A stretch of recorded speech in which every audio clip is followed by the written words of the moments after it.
அதிசயங்கள் செய்கிறவர் நம் அருகில் இருக்கிறார். அற்புதங்கள் செய்கிறவர் என்றும் நமக்குள் வசிக்கிறார். எரேமியா 33:3. என்னை நோக்கி கூப்பிடு, அப்பொழுது நான் உனக்கு உத்தரவு கொடுத்து நீ அறியாததும் உனக்கு எட்டாததுமான பெரிய காரியங்களை உனக்கு அறிவிப்பேன்.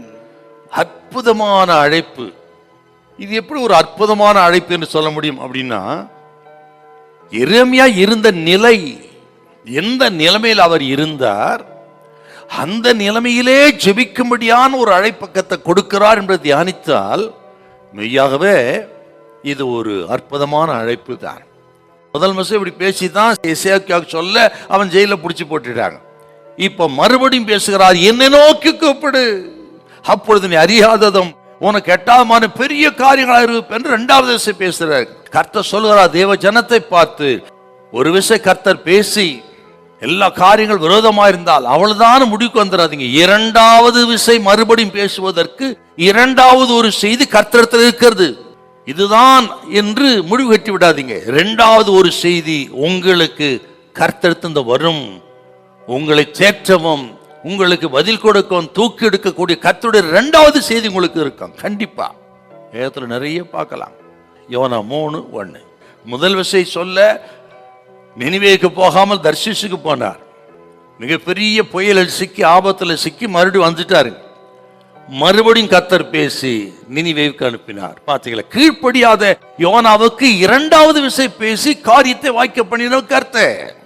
அப்படியே புதிய ஏற்பாட்டுக்கு வாங்க, லூக்கா 5:4 உன் படகு ஆழத்துக்கு தள்ளி கொண்டு வலைகளை போடு என்று சொல்லி கீழ்ப்படிந்த பொழுது திரளான மீன்களை பிடித்தார். இப்போ ஆண்டவர் இயேசு மரித்து விட்டார் அவ்வளவுதான் சொல்லி மீன் பிடிக்க போயிட்டாருங்க. மறுபடியும் அங்கே இரண்டாவது விஷயம் கர்த்தர் வந்து கடற்கரை பேசுகிறார், உங்கள் வலைகளை வலது பக்கமாய் போடுங்கள். திரளான 153 பெரிய மீன்களை பிடித்தார்கள். அங்கேதான் கர்த்தர் மனுஷரை பிடிக்கலாக அழைத்து ஒப்பு கொடுத்து ஓடித்து வந்தாங்க. ஒரு விசை தோல்வி என்றால் அவ்வளவுதான் அர்த்தம் இல்லை. இரண்டாவது விசை சான்ஸ் கொடுக்கிற தெய்வம், இரண்டாவது விசை பேசுகிற தெய்வம். இப்பொழுதும் கர்த்தர் ஒருவேளை முதல் கீழ்ப்படியாம போய் நஷ்டப்பட்டிருக்கலாம், மறுபடியும் கர்த்தங்களோடு பேசுகிறார், உங்கள் வலையை வலது பக்கம் போடுங்கள், திரளான மீன்களை பிடிப்பீர்கள், முயற்சி செய்யுங்கள், புதிய ஒரு ஆரம்பத்துக்கு தொடங்குங்க, கர்த்தர் கைவிட மாட்டார். கர்த்தருடைய பிள்ளைகள் வாழ்க்கையில தோல்வி என்று நிரந்தரம் அல்ல, அது தற்காலிகமானதுதான்.